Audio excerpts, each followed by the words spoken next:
our idea of ecological well-being, we'll say, has been based on an above ground view. And maybe even, we may even go into the soil, but that's just about it. So I'm reading this book. I thought I'd share some of it because it's so phenomenal. I don't usually read other people's stuff that much in these, but this is so stunningly good. It's called The Understory by Robert Macfarlane, if anybody's familiar. And he begins by saying, occasionally, once or twice in a lifetime, if you're lucky, you encounter an idea so powerful in its implications that it unsettles the ground you walk on. So he tells the story of, for centuries, now, I looked this up. You can say it fungi, fungi.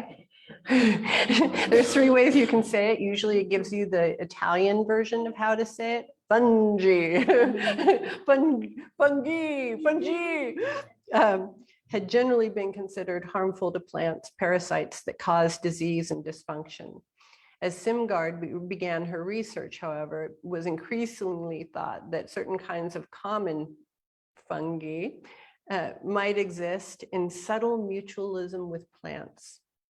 The hyphae of these so-called mycorrhizal fungi were understood not only, now this is what we're getting to, not only to infiltrate the soil, but also to weave into the tips of plants' roots at a cellular level, thereby creating an interface through which molecular transformation might occur.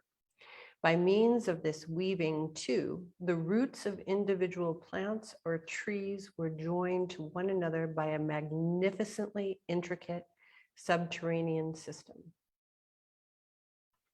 Simgard's inquiries confirmed that beneath her forest floor, there did indeed exist what she called an underground social network, a bustling community of fungal species that linked sapling to sapling.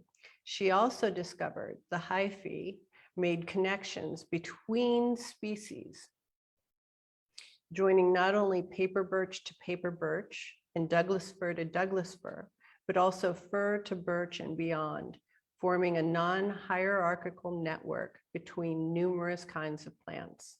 The fungi and the trees forged their duality into oneness, thereby making a forest.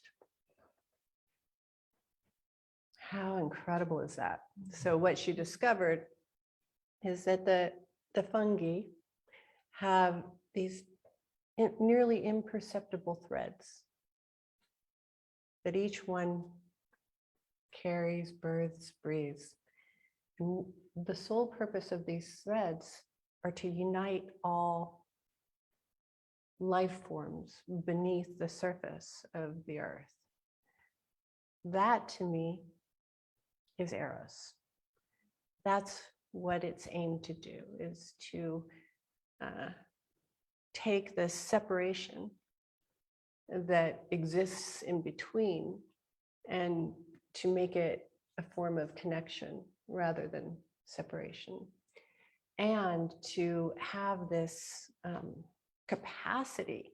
What's so stunning is that what they discovered, nobody thought to look underground. We were all looking up. Nobody thought to look down and in. And what they found is that the trees, if one tree is ailing, will send help to that tree.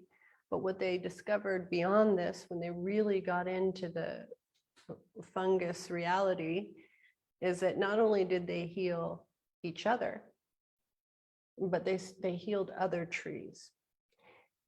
I do not think we have a conceptual framework big enough to understand how we can make it to the next era of humanity other than this that I found. As we were looking at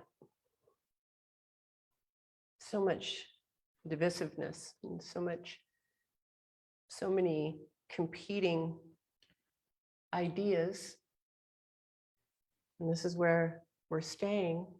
Does this make sense?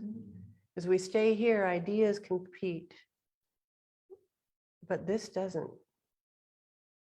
This unites. And so I'm thinking about, oh, how do we begin to introduce this way of understanding into the world so that we can begin to see. I used to say, I talk about the pirates who, does anybody know that what I'm going to talk about?